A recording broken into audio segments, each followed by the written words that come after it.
Greetings. It's Doc Ock coming to you live and direct from you know where, you know when, because it's Doc Ock at noon and 9.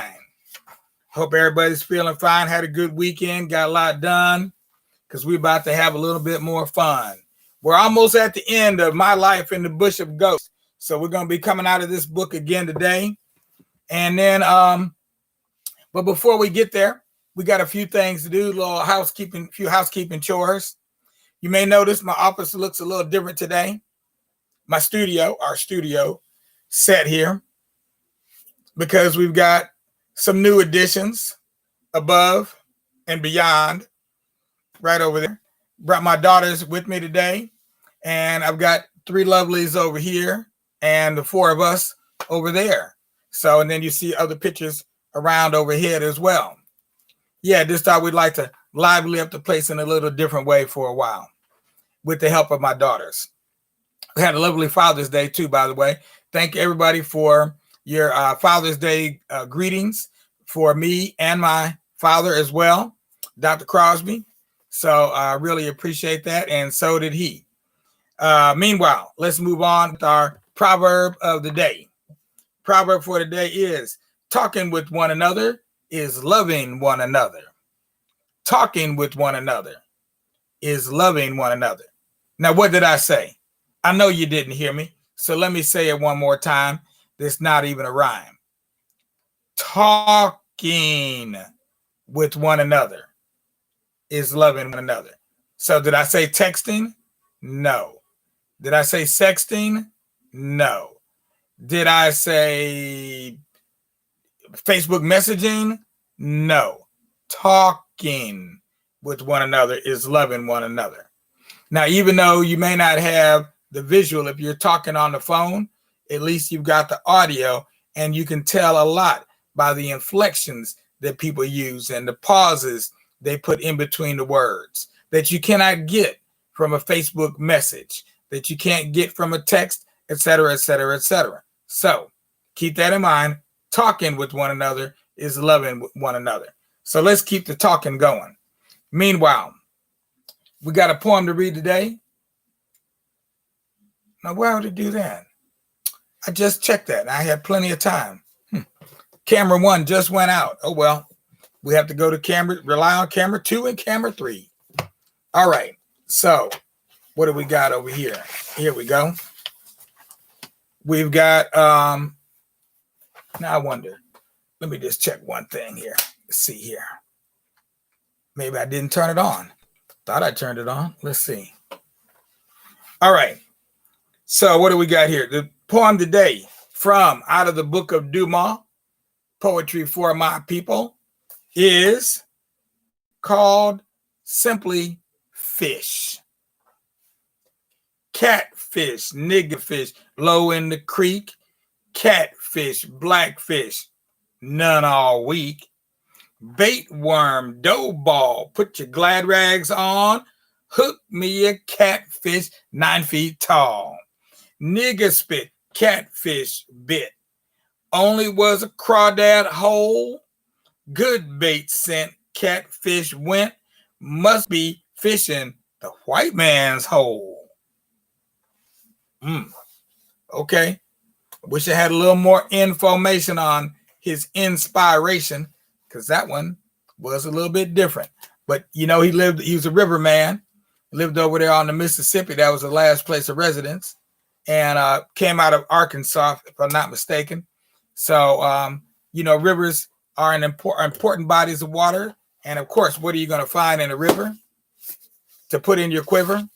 Something that just might make you shiver if it's really good, like some catfish or some crawdads. Yummy. Not for me. I don't put those in my tummy. My tummy ain't no cemetery. You know what I mean. Meanwhile, Amos Tutuola, My Life in the Bush of Ghosts. And the story for today is the bad by function. Bad by function.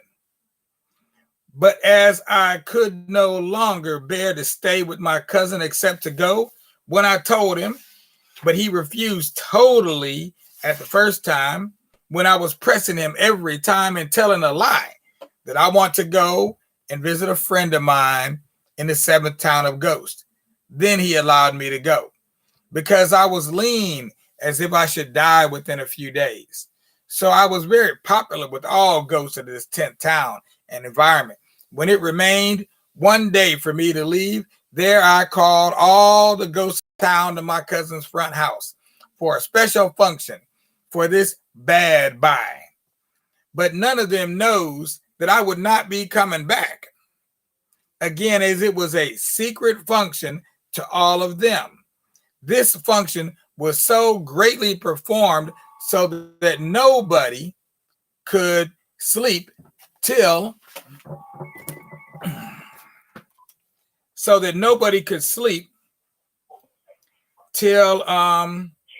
where was it at? I lost my place. This function was so greatly performed so that nobody could sleep till the morning except drinking, dancing various dances, beating drums, and singing. But my cousin was so sad that he did not appear. Immediately, the day broke, I left him there and started to find a way to my hometown as before I met my cousin in this 10th town of Ghosts. This is how I left them. But as I did not know the right way straight to my town, so this magnetic juju was taking me to every place in either dangerous bush or not. So I started another punishment by ghost. After the 9th month that I had left my dead cousin, I reached the 18th town, which is almost 600 miles away from the 10th town. Having reached there, a ghost whose throat was always sounding with various voices as a motor horn received me to his house with gladness. His house was on a high rock, which is above every house in this town. He was the one who was blowing the horn through his throat to all the ghosts of this town in every hour as a clock. And this horn was also waking everyone at 5 o'clock in the morning. After a week that I arrived to his house, I noticed that he was too poor to feed me because he was very old. Even he could not feed himself and had nobody to support him. But as I had already become a real ghost before I left the 10th town, so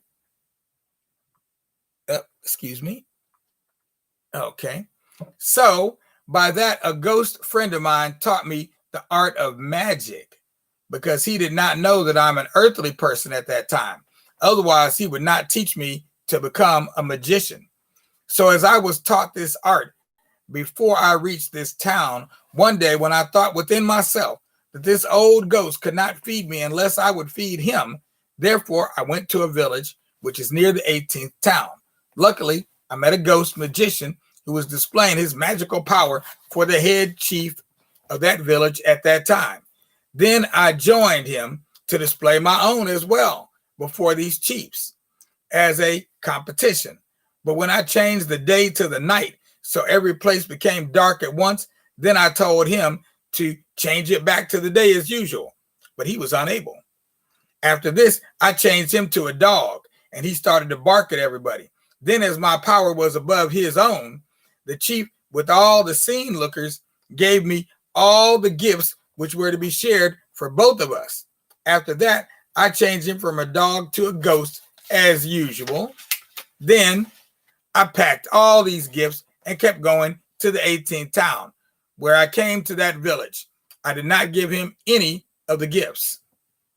Having left this village to a distance of a mile, this ghost magician came to me on the way. He asked me to let both of us share the gifts, but when I refused, he changed to a poisonous snake. He wanted to bite me to death. So I myself used my magical power and changed to a long stick at the same moment and started to beat him repeatedly.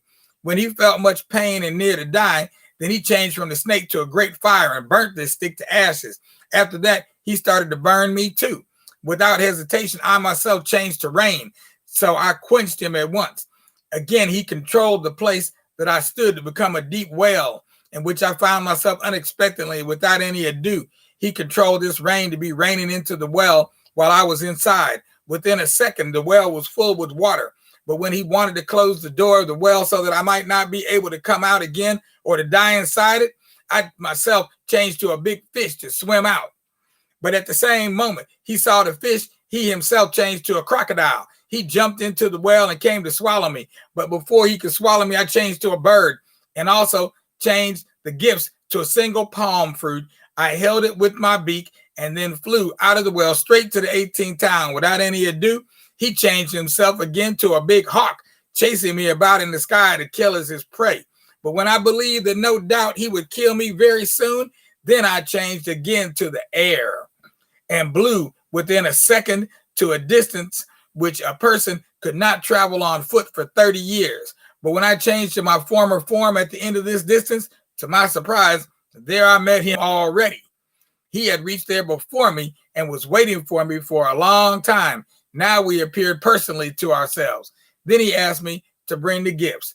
But after both of us struggled for many hours, then I shared the gifts into two parts. I gave him a part, but he insisted to take the whole. However, I gave him all. Immediately he left me. Then I changed to the air again after I blew far away after him. I stopped on the way on which he would travel to his town. Then I changed to a person. Before he could travel to that place, I used my magical power. I killed a bush animal. I dug a hole close to the road. After that, I cut the head off this animal. I put it upright inside the hole.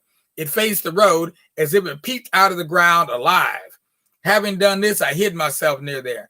After a while, he traveled to that place. But when he saw this head as it appeared from the ground, he stopped suddenly and looked at it carefully for a few minutes because it was very curious to him.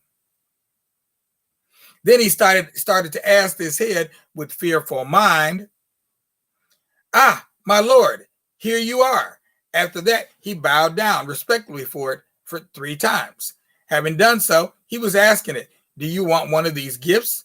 But as it did not show any sign of motion, so he threw one of them before it. But as he wanted this head to talk to him, he said again, "Or this is the one you want." He held the gift, showing it to this head as he was saying so, and threw that as well before it. And it was like this he was doing until he threw all these gifts before it. After that, he laughed louder and ran hastily to his town. He told, "I am crying because of you."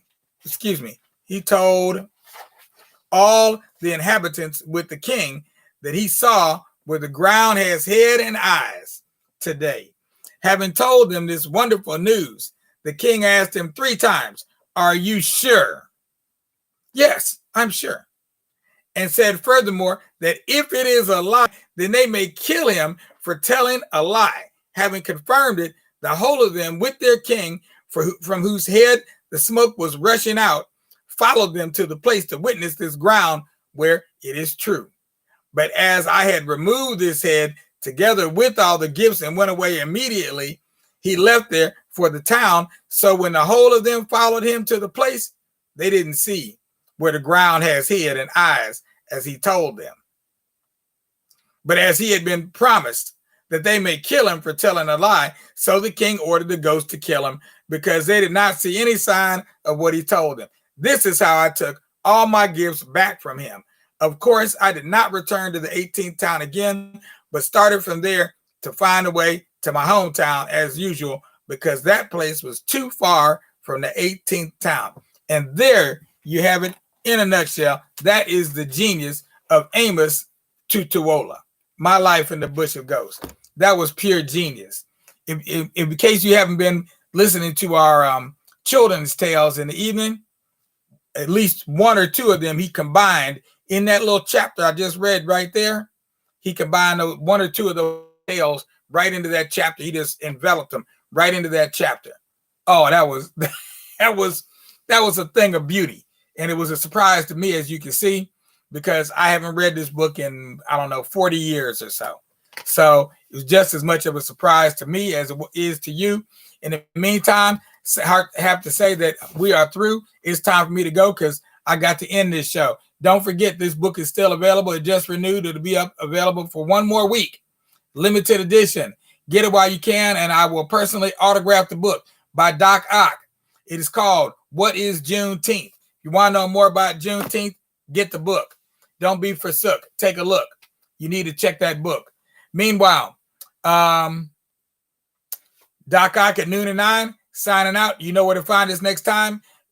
On your way out the door, don't forget to hit that subscribe button on YouTube and give us a like on Facebook, plus a share, because we like to know that you care. And we're going to keep right on talking, because what? Talking with one another is loving one another. Peace out now.